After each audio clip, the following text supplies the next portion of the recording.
So it's a good day on the Uncharted Media Podcast when I can have a graphic that includes something Disney and Michael Myers on the same picture. Because David Gordon Green, the director of Halloween 2018, Halloween Kills, and next year's Halloween Ends, has been... This is the weirdest statement I've said in a few months on the show.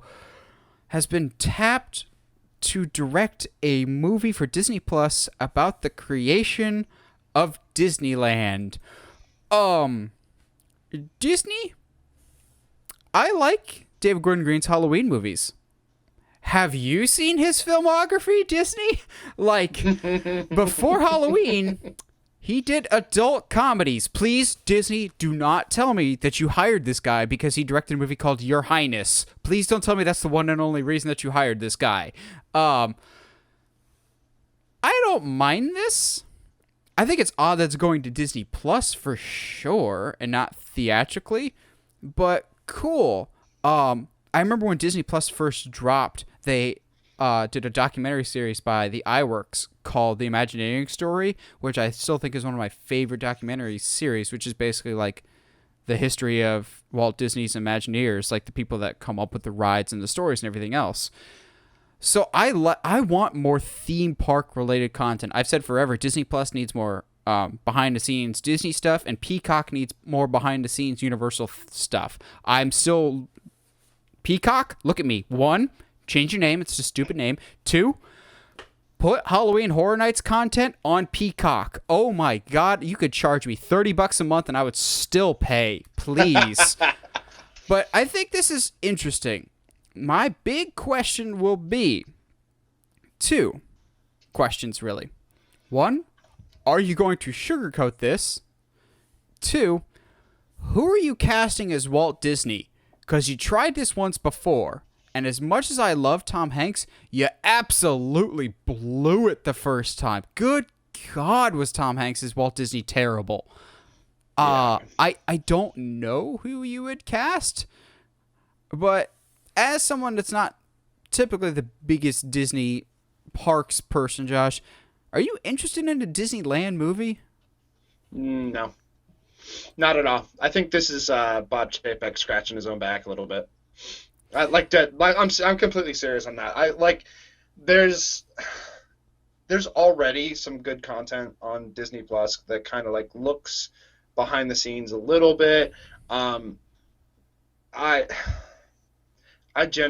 Genuinely, I just, maybe it's because I don't like JPEG, and maybe it's because I know that he came from the parks. It's just odd that there was no effort to tell this story at all before Bob Chapek decided to get, you know what I mean? Like it just seems too coincidental, and it seems too much like, oh, look at me, guys! Your CEO is great because look what he did all for the look where I come Disneyland, from. blah blah blah. Yeah, exactly. Like, and that to me that just feels like self-servicing crap. Like, I don't care about a Disneyland creation movie. Do a documentary. I don't want to see like people do reenactments of Walt Disney and do like sugarcoat things because this is a movie, not a documentary. This feels more like a documentary. What it needs to be a documentary to me. Yeah, this would be a fascinating documentary. Absolutely. It doesn't make sense. It for it to be a full-fledged movie feels like Bob Chapek being like I'm gonna scratch pat myself on the back here because look where it was and then look where it is now. Oh. Yeah. So I see both sides to this. 1, it could be interesting because like it was the first like themed park. But here's my thing with it. In terms of the creations of the park, Disneyland's isn't a very interesting narrative. It's Walt sitting with his daughters at the park one day while they're on the carousel going, I wish there was a place that families could spend together. And so he builds Disneyland. It's a pretty straightforward narrative. There wasn't a whole lot of opposition.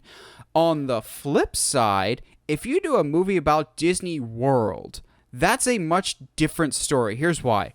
Disneyland already existed. It had been a proven success, and it was one of the biggest theme parks in the world at the time. Walt wants to expand, so he sends out secret planes to various locations for scouting under completely fake names to get land bids and estimates, because if companies found out, oh, Disney wants to buy our land, okay, well, acreage is no longer $10 an acre, it's $150 an acre. So Walt's kind of like Yeah. completely buying up land under an alias and buying this big section of land in Florida. And then the company finds out that Disney's buying it, and then they change the price, and so they can't buy any more land. But then they have already acquired all the land. They start planning Disney World for open. 1966, Walt Disney dies. So what does the Disney company do with Disney World now that literally the person that the park is named after is gone?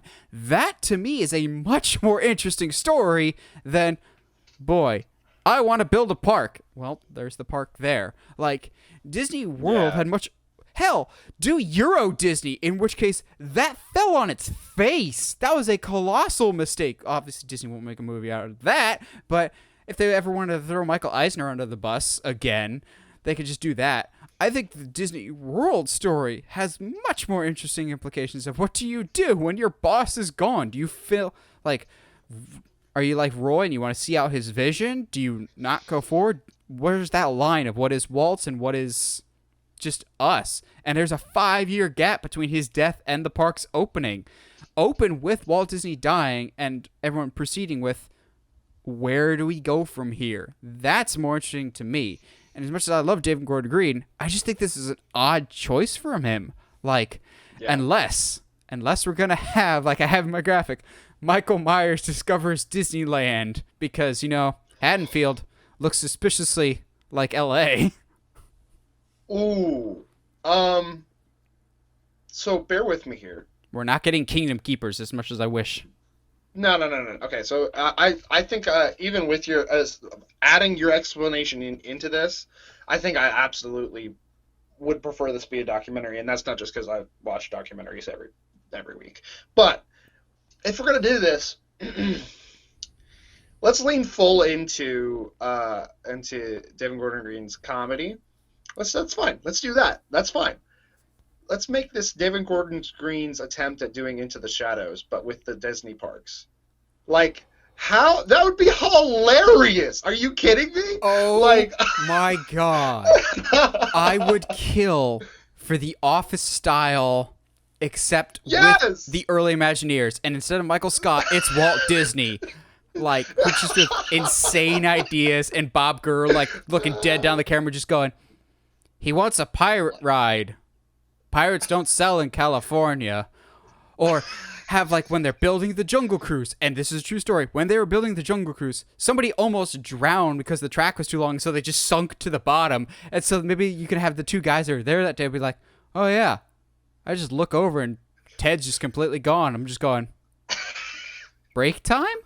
Like, that movie sounds better to me than anything else. Exactly. Like, why not? Like, that, to me, that sounds like that would be an excuse for me to be okay with it being like, let's do this. But like, I think the style of the Office style comedy, or like the Into the Shadows, or what we do in the shadows, the style comedy would adhere better to this. But I don't think Disney will ever do it.